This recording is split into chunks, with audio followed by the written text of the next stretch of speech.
Alright, here's a very quick video on Season 8 PD2 Dragondin. Stats: enough strength to wear your gear, enough dex to wear your gear. Block chance doesn't matter with charge because it gets reduced by a third anyways, so it doesn't really matter. Just pump it all into Vit. For the tree, we're maxing synergies for Holy Fire, so Resist Fire, Salvation, and Blessed Aim. And then we're maxing Conviction Aura, which we're going to use ourselves. We're going to get 1 point down into Holy Shield, 1 point down into Joust to use the combat skills that we want, and to dump the rest into Holy Shield for defense and duration. Gear.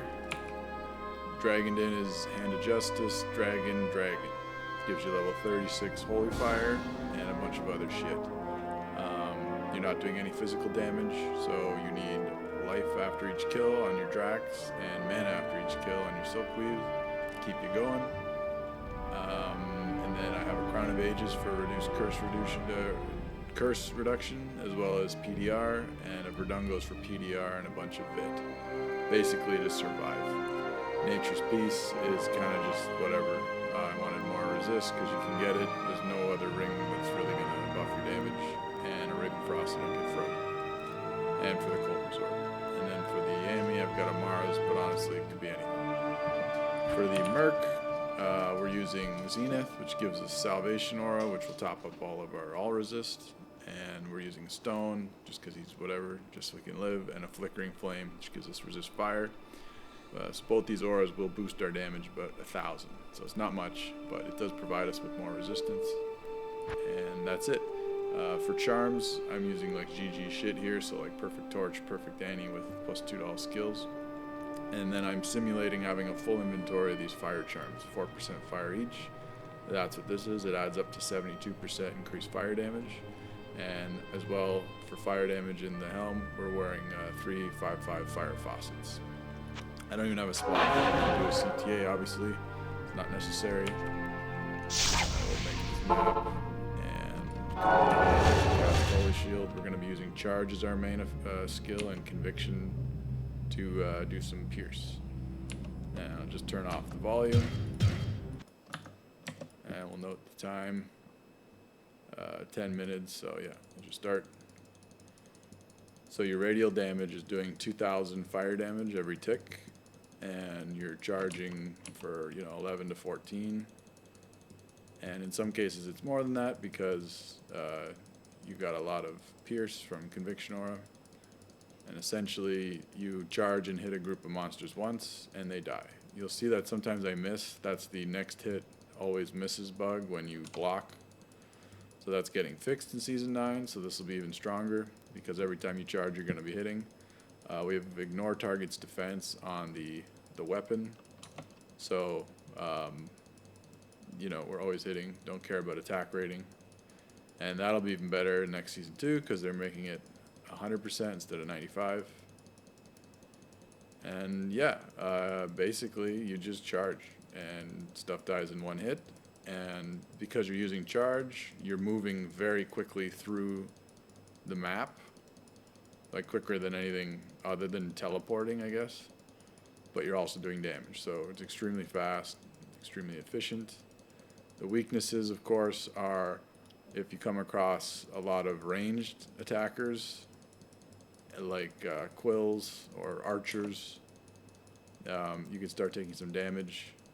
But in that case, you just keep killing, you keep getting life back on hit. I'm using mana potions occasionally to top up my mana. But that's about it.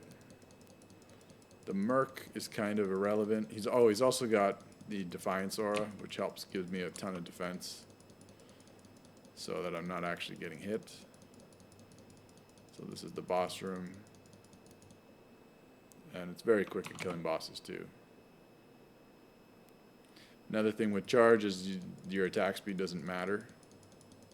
So you don't have to worry about getting any breakpoints. Charge is based on your movement speed. So make sure you're using fast boots. But the attack speed is, pretty much always going to be good, even with slow boots. So don't worry about that. And yeah, I did this map earlier in about 6 minutes. I'm playing plug Y, that's why I can see the whole map ahead of time. If you don't want to get stuck while charging, always put charge on your right click and you'll never get stuck, because the times that you get stuck is when you go to interact with like a corpse or a shrine or like a chest. If you do an interaction like that midway through a charge, you can get stuck. That's how the bug works. So yeah, that was one of the wings. There's 4 of the wings. That took me like 2 minutes, not even. So yeah, that's the video. Nothing special here. I don't have max poison res, but that doesn't really matter.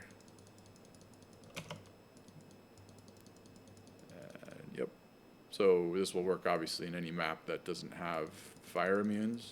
In some of the maps that have fire immunes, you can break with conviction, but not all of them. There's so many maps in PD2 that you just don't. You just avoid the maps that have the immunes. There's no point trying to deal with them, just trade them or whatever. Just do the maps that are good for your build. There's a lot of maps that don't have fire immunes, so, and a lot of maps that don't have ranged units. So yeah, pretty self-explanatory. I'll just kill a few more things.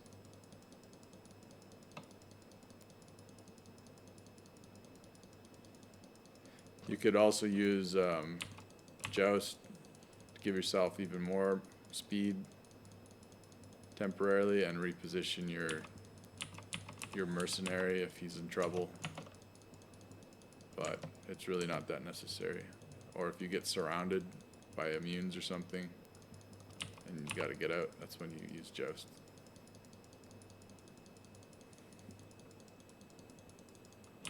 Or to like skip over walls like I just did there. Weakness is that the build doesn't have much magic find, but you can drop all of the defensive gear I'm wearing other than these 3 items and put on magic find gear, and you can do lower tier maps like tier 1, tier 2 maps where things don't do much damage, and you can have a lot of magic find with you know, typical magic find items.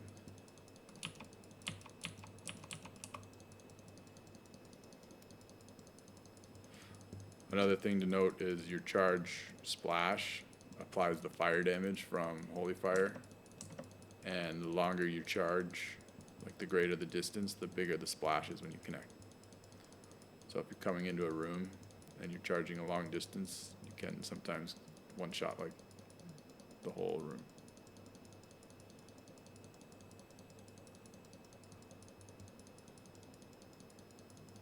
And yeah. Don't know what else to say here. Season 8, I didn't play Season 7. So it didn't really change much, but I'm looking forward to seeing how melee builds are going to work now with the next hit always misses bug being solved. That's like a huge breakthrough in Diablo 2 in general. Like that bug's been around forever. I know they fixed it on D2R, but they have access to the source code there, and a lot of people always said it was impossible to fix it. So it's pretty impressive. And yeah. That's it. I'll end the video there.